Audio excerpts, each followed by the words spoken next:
RTI Live News. Ask for right.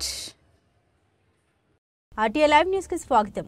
Mandasa మండలం RTC డ్రైవర్పై దాడి పోలీసులు ప్రజల కోసం పనిచేసిన వారు రాజకీయ నాయకుల కింద పనిచేసిన వారు బుడారి సింగ్ గ్రామ సమీపంలో గాడి దేవరాజుపై దాడి పోలీసుల సివిల్ దుస్తుల్లో వచ్చి దాడి చేశారని బాధితుడి ఆరోపణ 6 నెలల క్రితం వైకాపా నుండి తెదేపలో చేరిన దేవరాజు వైకాపా నేతల ప్రోద్బలంతోనే పోలీసులు దాడి చేశారని బాధితుడి ఆరోపణ గాయాలు పాలైన వ్యక్తిని హరిపురం BHకి తరలింపు ఆసుపత్రిలో బాధితుడిని పరామర్శించిన టీడీపీ రాష్ట్ర ప్రధాన కార్యదర్శి గౌతు శిరీష బాధితుడిని ఓదారుస్తూ కంటతడి పెట్టిన శిరీష దాడిని తీవ్రంగా ఖండించిన గౌతు శిరీష నేను 6 months బ్యాక్ అయ్యిందండి పార్టీ మారాను వైసీపీలో ఉండేవాళ్ళని టీడీపీకి వచ్చాను ఆ కక్ష కట్టేసి నాకు కొట్టాడండి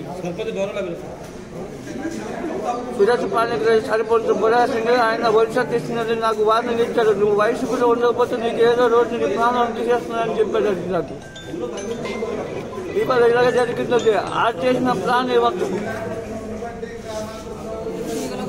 ఎలక్షన్ కమిషన్ వచ్చింది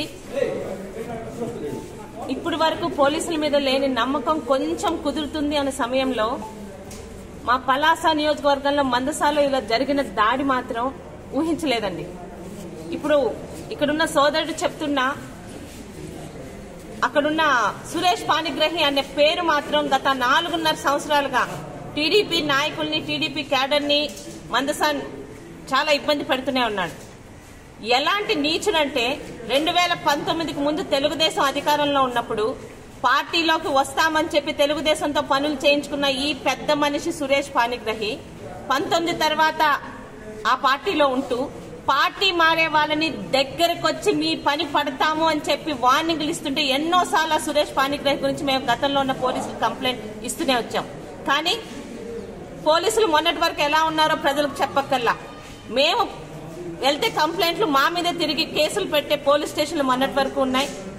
దేవుడి దయ వల్ల 5 సంవత్సరాలు గడిచింది, ఎన్నికలు వస్తున్నాయి, ఎలక్షన్ కమిషన్ వచ్చింది, కొత్త ఆఫీసర్లు మారారు, కనీసం వీళ్లతో ఇబ్బంది లేకుండా ముందుకెళ్తున్నామన్న సమయంలో ఈరోజు సురేష్ పాణిగ్రహి అనే అబ్బాయి అతను ఆ ప్రెసిడెంట్ సర్పంచ్ ఏమంటారో వాడిని తెలియదు కానీ ఇతనికి 6 నెలల క్రితం ఇతను తెలుగుదేశంలోకి పార్టీలోకి జాయిన్ అయ్యాడు వైసీపీ నుంచి. ఆ రోజు నుంచి ఇక్కడ ఉన్న పలాసాల నాయకులు ఎలా ఉన్నారంటే వాళ్ళ పార్టీ నుంచి మారితే మనుషుల్ని ప్రాణాలు తీసేయడానికి కూడా సిద్ధపడుతున్నారు, ప్రజల్ని భయపెట్టడానికి.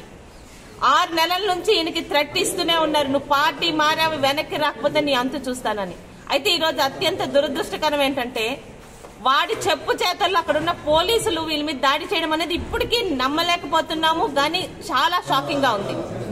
క్లియర్ గా ఈరోజు తన మీద దాడి చేసింది వైసీపీ వాళ్ళ ప్రోద్బలంతో పోలీసులని చెప్తున్నాడు.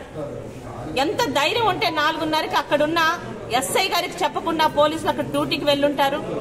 ఈరోజు పోలీస్ డిపార్ట్మెంట్ లో ఉన్న అధికారులకు కూడా ఒక విన్నపం, మీ డిపార్ట్మెంట్ కదా అని దయచేసి వాళ్ళని రక్షించాలని చూడకండి, నిజాలేంటో కనుక్కొని వాళ్ళని సస్పెండ్ చేయండి.